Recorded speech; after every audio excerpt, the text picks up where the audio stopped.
Even the country's oldest Latino civil rights group came out against it, yet AOC keeps defending it, saying gender is fluid, language is fluid. Yes, and Latino voters are fluid. And then there's abortion, a difficult issue for the Democrats to lose on, but they're trying. For decades, liberals have said if only men could get pregnant, this wouldn't even be an issue. And abortion rights are women's rights. Well, that's wrong now. Or as the kids say, hold up. Bill Maher has officially declared war on the woke movement. And spoiler alert, he's not letting up anytime soon. His latest focus, Alexandria Ocasio-Cortez, who's been zipping around the country like a woke navigation system, spreading her ultra-progressive ideology. But Maher, he's calling it out. As usual, smash that subscribe button, and let's get into it. See a new poll reporting how much Latinos despise the woke term Latinx. It's about as popular with them as a reboot of Speedy Gonzales.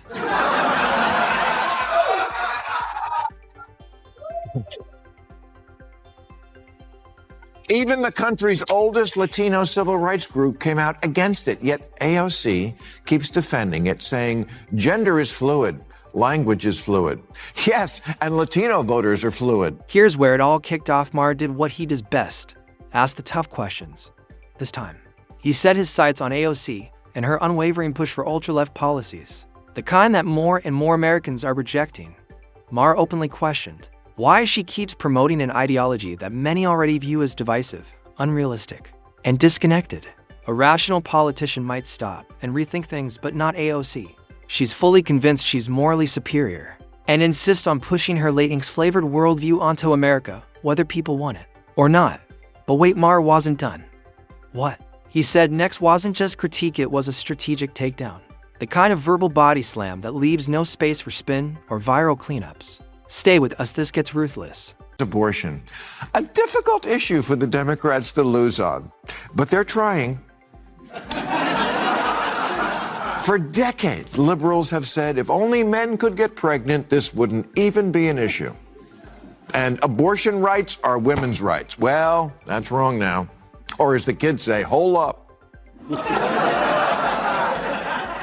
When the wokey end of the progressive spectrum talks about abortion now, they shy away from that word, women, and prefer terms like birthing people or people who menstruate, because somewhere there's a trans man who's pregnant, and I say good for him, and I'll be looking for his story somewhere in a future issue of Ripley's Believe It or Not. This right here is the battle line Democrats chose, the refusal to define what a woman is. A decade ago, this wasn't even debated. A woman was someone who menstruated, got pregnant, gave birth. Science, not slogans. But then the left rebranded suddenly. Men could be women, gender had no boundaries, and questioning that made you a bigot. Americans weren't buying it. They asked reasonable questions and were answered with lectures, cancellations, and elitist scorn from urban bubbles, while progressives doubled down. The rest of the country quietly checked out. The outcome? One of the Democratic Party's biggest losses in years, not from hate, but from exhaustion. Voters didn't just walk away from policies, they walked away from trust. More of them now than ever are identifying as Republican. So are Asian Americans, whose support for Democrats is down 16 points since the last election. A lot of that is because, in the name of achieving equity in schools, Democrats in deep blue cities have made it a mission to eliminate the advanced programs at which Asian kids excel.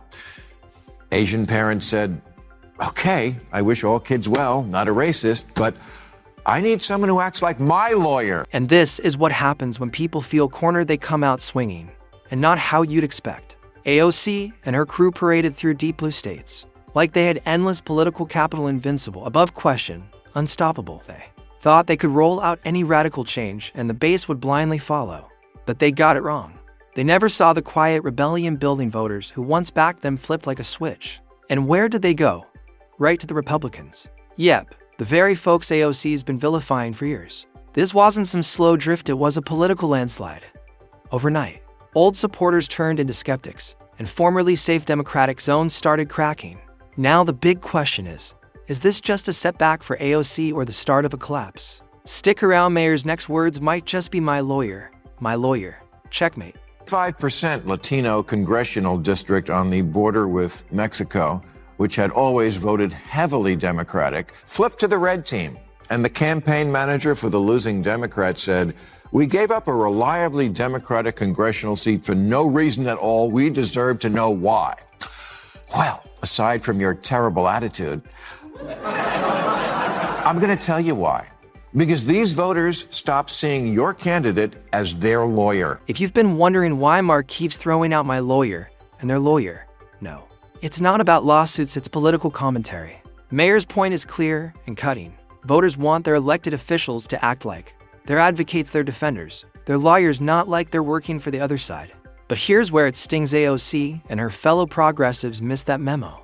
Instead of standing with the people, they've been talking down to them, pushing policies that leave voters asking, who are you really fighting for? Maher isn't just calling it out, he's building a full-blown case, point by point, blow by blow. He's laying bare the growing rift between voter priorities and political performance. The twist? AOC talks like a champion for the underdog, but in this trial by public opinion, she's starting to look like the accused. And when Maher delivers his closing argument, you'll want to be watching. The political fallout could be massive. And wanted schools to reopen a lot sooner than they did after COVID shutdowns, or think maybe your kid is getting a bad education partly because it's nearly impossible to fire a lousy teacher. Yeah, you're going to say, congratulations, teachers, you got yourself a good lawyer. The Democratic Party's always got your back, 100%. But I've noticed my kid is kind of an idiot. So I may be looking for new representation. It wasn't just Latino voters that AOC and her progressive squad managed to alienate. They also took a wrecking ball to something even more vital, our schools, and the aftermath. Let's just say no one's putting this on the fridge. A few years ago, backed by the far left, the Biden administration pushed for policies that made removing bad teachers almost impossible. Sure, it sounded compassionate on paper. In practice, it handcuffed school leaders. The fallout: students tanked. According to national data, math scores for 13-year-olds dropped 9 points between 2020 and 2023, the steepest drop in half a century. Reading wasn't far behind, slipping for points, and yet the educators at the helm, untouchable. So while AOC delivers speeches filled with buzzwords and Bernie recycles his usual class warfare chants, parents are left staring at failing report cards and asking, what went wrong? This isn't just a bad policy, it's a crisis for an entire generation. Which leads us to the real question: can a Sanders AOC ticket actually help the Democrats rebound? Or are they steering the party straight into an academic and political disaster?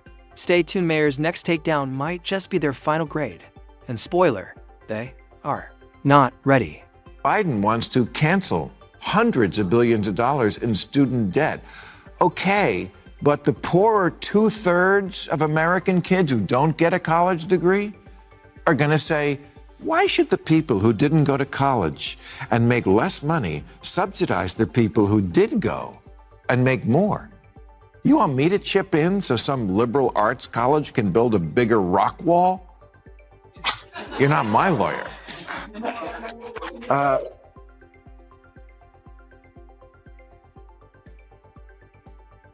A universal basic income probably sounds pretty good to a lot of people struggling without a college degree. And a number of cities have been running pilot programs in guaranteed income.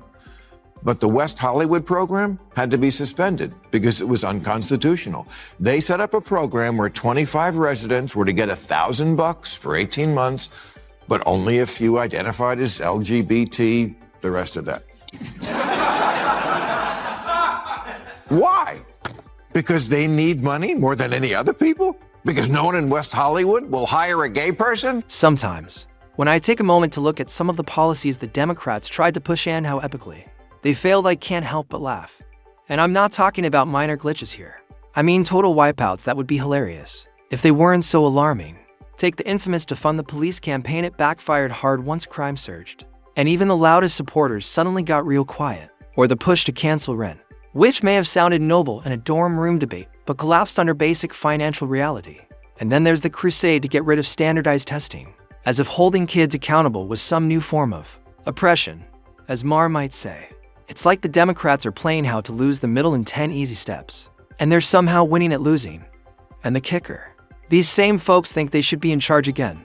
You couldn't write better political comedy. But Maher is not laughing, he's calling them out. And he's not letting up. In 2020, Bernie Sanders said he would legalize marijuana on his first day as president, but that the business of selling pot would be awarded first to those who suffered most from the drug war. And you know what? I can't argue with that instinct. The drug war has been a horrendous instrument of prejudice and punishment for racial minorities. So it seems fair that they jumped the line for weed franchises the way Indians did for casinos. But it's also what's holding up Republican support for legalizing weed nationally, which would be good for everybody. And these are the hard, practical choices the Democrats have to weigh. Redress the past, or reach out to the gettable white voter who says, you know what, I'd like a shot at getting in the pot business. But to do that, our entire audience. But to do that, I'm going to need a good lawyer who fights for me. Bill Maher dropped a truth bomb here, and it's worth paying close attention. If Democrats are serious about regaining power, they've got to do more than post hashtags and lecture from a pedestal. They need to own up to past missteps, and here's the radical part: to actually talk to the people they've sidelined, not at them. Not through a filtered poll or a think tank memo. Sit down, face to face. Hear their concerns without judgment, without the usual political jargon. Because making assumptions about what voters need from inside a cozy DC office, that's exactly how they lost in the first place. Maher's not saying betray your values, he's saying reconnect with the real world. Rebuild trust. Because if they don't, they'll just keep shouting into a political void. And the voters who could have saved them, they're already long gone. Time's ticking. The only question left, will they wake up before it's over? All these issues, the wavering voter is saying to her lawyer, the Democratic Party, hey, so happy for you that you have so many other clients and that you care so much about their problems and all the pro bono work you do. But you're supposed to be my lawyer. The Democrats need to be like the lawyers you see on billboards. You hurt, we fight. This fight wasn't just a roast. Maher turned it into a full-blown intervention. From alienating everyday voters to twisting fundamental truths, the Democrats have drifted so far. They barely recognize the people they're supposed to serve. Maher's jokes may land with a laugh, but underneath, he's dealing real hits, highlighting failures in messaging, in leadership, and in just plain common sense. If Democrats want any shot at redemption, it won't come from doubling down on fantasy. It starts with humility, adjustment, and a return to reality. Because if they don't change course soon, voters won't just walk away, they'll slam the door behind them. That wraps up today's video. If you found it insightful, hit that like button and subscribe for more no-nonsense breakdowns. Thanks for tuning in, and I'll catch you in the next one.